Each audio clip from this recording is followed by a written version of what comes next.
चांद्यापासून बांधावरींच्या सामान्य कास्तकार बांधवांसाठी आपला मित्र उदय लाड घेऊन आलाय अद्भुत व्हिडिओ पाहण्या सर्वांचे शेती मित्र करतो आता स्वागत। जो सामान्य कास्तकार बांधव आहेत त्यांच्यासाठी हा सर्वात महत्त्वाचा व्हिडिओ। जो व्हिडिओ घेऊन आला आहे आपल्या सर्वांच्या मनातील सर्वात महत्त्वाच्या यक्ष प्रश्नाचे उत्तर। जो यक्ष प्रश्न आपण सर्वांनी थंबनेलमध्ये पाहितला आणि टायटलमध्ये वाचलाय। जो यक्ष प्रश्न सध्या तुमच्या, माझ्या आणि आपल्या सर्वांच्या मनात उपस्थित झालाय।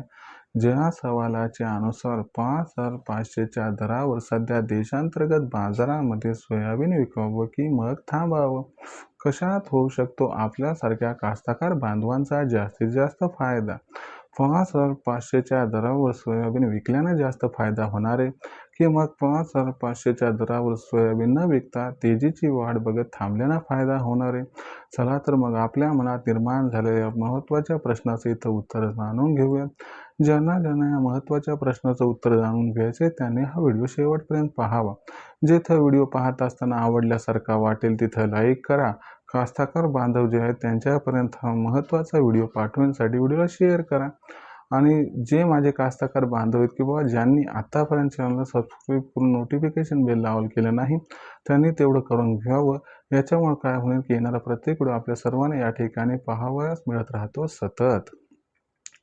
जो चांद्यापासून बांधापर्यंतचा सामान्य कास्तकार बांधव आहे, जो तुमच्यासारखा सामान्य त्या सर्वांच्या मनातील जो सध्याचा सर्वात महत्त्वाचा सवाल आहे की अखेर 5,500च्या दरावर आपण सर्वांनी सोयाबीन विकायला पाहिजे का थांबायला पाहिजे।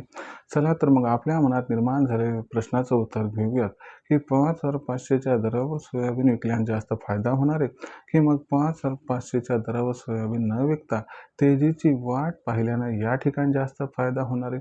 चला तर मग या सर्वात महत्त्वाच्या यक्ष प्रश्नाचं इथं उत्तर जाणून घेऊया की ज्याच्यामुळे तुम्हाला सोयाबीन कधी आणि कोणत्या पद्धतीने विकायचं हे कळेल, ज्याच्यामुळे आपल्या सर्वांचा जास्तीत जास्त फायदा होऊ शकेल। जर आपण बघितलं तर सध्याच्या कंडिशनला देशात सोयाबीनची जी दर पातळी आहे ती या ठिकाणी 5,200 पासून 5,500च्या दरम्यान आहे। आता कुठं सोयाबीन 5,500 पर्यंत पोहोचले, मग तिथला जो कास्तकार बांधव तो विचारायला लागला की 5,500च्या आसपास दर आलाय, मग इथं आम्ही सोयाबीन विकायला पाहिजे का नाही। आणि आणखीन एक गोष्ट लक्षात ठेवा की पुढील 15-20 दिवसात 5,500च्या वर सोयाबीनचा दर हा पक्का जाणार आहे।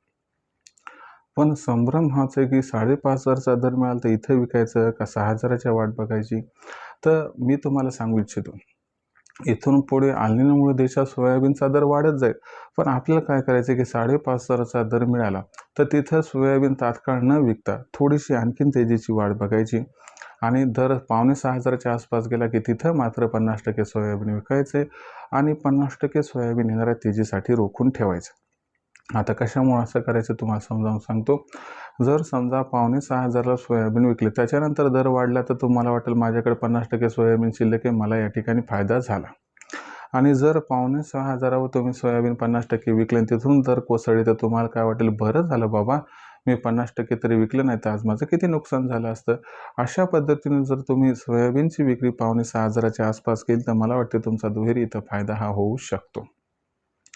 शेवटी आपण विचार करून निर्णय घ्यावा एवढी आपणास विनंती, पण सोयाबीनचं भविष्य उज्ज्वल याबद्दल साशंकता अजिबात नाही। आता इथून पुढे देशांतर्गत बाजारामध्ये जो सोयाबीनचा दर आहे तो कशा पद्धतीने राहणार आहे याच्याबद्दल अधिक वाचूक माहिती जाणून घ्यायची असेल तर पाहत राहा आवडतं यूट्यूब चॅनल शेती मित्र। व्हिडिओ मला माहिती आहे आपल्याला आवडला, त्याच्यामुळे व्हिडिओ लाईक करा, कास्तकार बांधवापर्यंत हा व्हिडिओ पाठवण्यासाठी शेअर करा आणि ज्यांनी सबस्क्राईब केलं नाही त्यांनी तेवढं करून नोटिफिकेशन बेल ऑल करून घ्या। याच्या महिन्यावर प्रतिक्रिया आपल्या मित्रात येतात सतत। तर मित्रांनो, अशाच एका नवीन व्हिडिओचा मी आपला मित्र उदय लाड आपल्या सर्वांना आवडतं यूट्यूब चॅनल शेती मित्र मिळत राहील। तोपर्यंत आपल्या सर्वांचे आजच्या व्हिडिओत उदय लाड मनापासून व्यक्त करतो खूप खूप आभार।